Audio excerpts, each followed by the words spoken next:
little, my parents would say, what do you want to be when you grow up? I either wanted to be a major movie star or a sniper. Didn't make it to either one. I guess I could have played one in a movie. Well, this author of Birth of a Salesman is a Cape native, Carson Heady. He was good at what he does at a very early age. Hi, Carson. Hi, Faune. How are you? I'm well. How are you doing? Fantastic. It's my pleasure to be here. Thank you. Did you always want to do something where you could present things and try to get people to generate an interest and then maybe sell them something? No, quite the contrary. I always wanted to write, and I knew that from an early age. Ever since I was put in front of a typewriter at age 3 by my mom. But, I think it's always been in the back of my mind to want to write something. I did that through school, through college, and, when I got thrown into sales, and I think a lot of people feel this way, and this is what I want to speak to. And so when I landed in sales, I think I kind of found a knack for it, and I wanted to help other people succeed where, I may have stumbled and fallen along the path. And, I've gotten really good at it over the last several years, and, I think we're here for such a relatively short time that if we're good at something, hey, impart it to somebody else. So yeah. That's kind of been the vision for me. Okay, so I was joking about nobody wants to be a salesman when they're a little kid. Absolutely. But you got to write a book, which was your dream, about what you are good at. So this is a twofold accomplishment for you.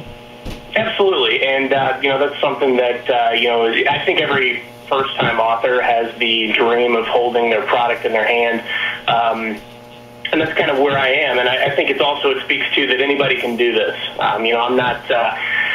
I'm not going to toot my horn and say that I'm something spectacular that somebody else can't do the same things that I've done, and I think that's what a lot of this speaks to. Anybody that's had a job, anybody that's been in a relationship, anybody that has had their ups and downs in life is going to find something in this book. So that's really what it's all about. So it's not necessarily all about selling things.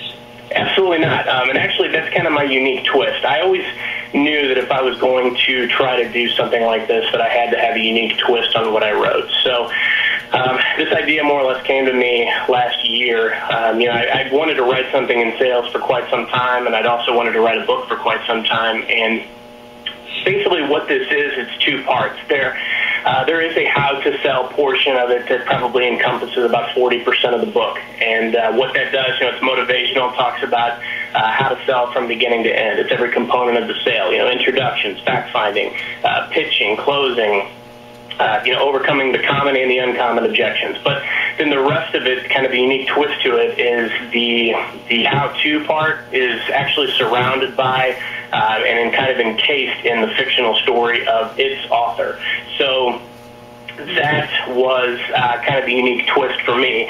The main character, his name is Vincent, and he's kind of the embodiment of our ideal self in a work environment. I'm sure that you and everybody else out there, myself included, we've always had impulses to do things at work that we don't do or we don't speak on, that we don't act on.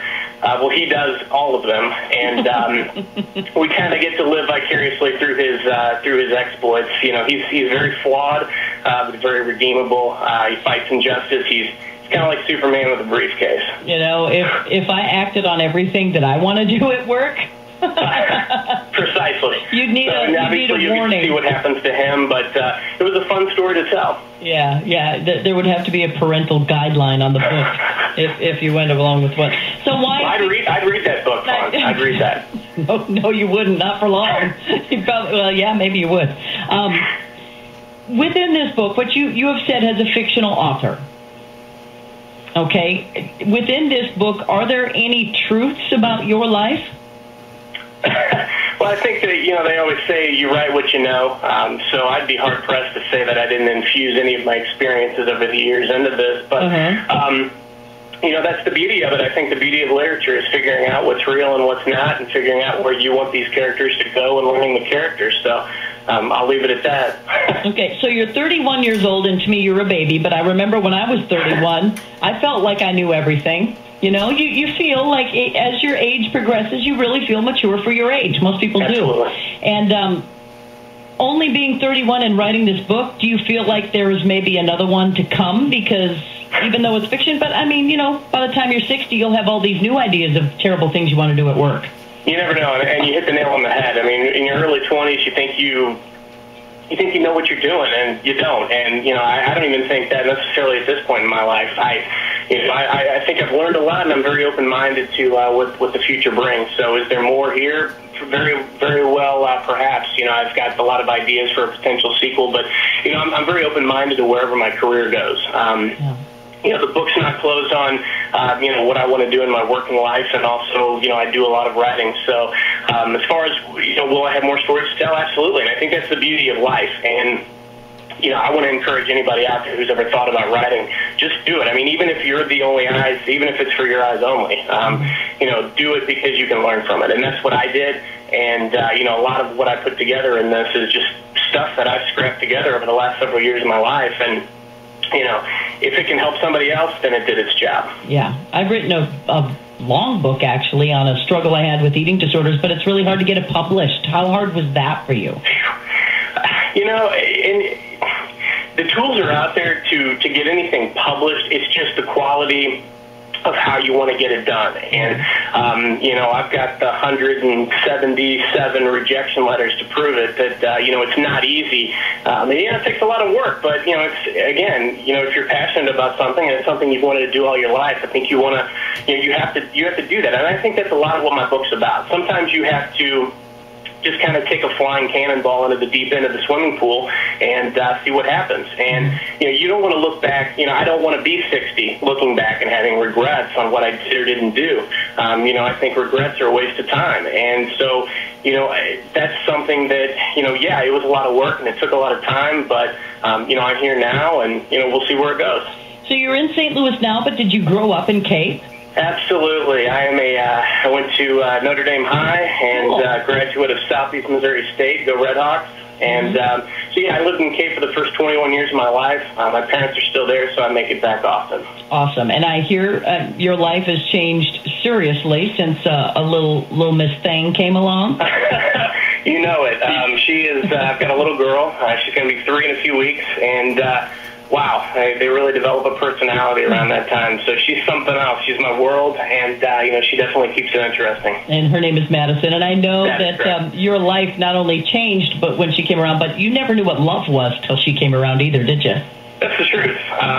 You know, I think that's another thing, too, that harks back to, you know, when we're younger, we think we know things. But, you know, as time goes by, and, you know, experiences, you know, either happen to you or you make them happen, I think that's when you really learn yourself. And, you know, just being a father has been the most rewarding thing. And win, lose, or draw, no matter what happens with this book or anything else I do in my life, she's my greatest accomplishment. Yeah, and, you know, every little thing they do is a miracle. You know it. And yours is the only child that's ever done it, too, so, you know. Right, of course. Yeah, so she's almost the age you were when your mom plopped you in front of a typewriter. Do you plan to do that to her, or are you going to give her freedom? You know, I'm going to let her do what she wants to do. Right now, I just try to plop her in front of the cartoons I watched when I was a kid so I can live vicariously through her. But, you know, honestly, you know, she is something else. I mean, she is... she's going to be something outstanding. I know that. And, you know, I think that's the key is you have to let people, you have to let your kids, you have to let them do, you know, you have to let them follow their heart. And, you know, my parents were the best possible at instilling beliefs and values in me. And, you know, if I can do half as good a job with my daughter as they did with me, she'll be on the right path. What a nice compliment for your parents. So you wanted to write at a very young age. Is this the first thing that you've actually written, or have you done short stories or articles that have been published, anything like that? Yeah, absolutely. This is the first thing I've written that has been, you know, on this type of a scale. You know, I wrote some movie screenplays that I've never done anything with, and I wrote stories all through, you know, growing up and whatnot. But you know, as far as, you know, and actually it's funny, when the Cardinals won the World Series a few years back, I actually had a letter published in Sports Illustrated. You know, I've been published in the Missouri, and I've been published in several local newspapers, things like that. I also write a lot of articles. Started doing this over the last several months. Started writing some articles online, you know, for sales type, you know, business related functions and things of that nature.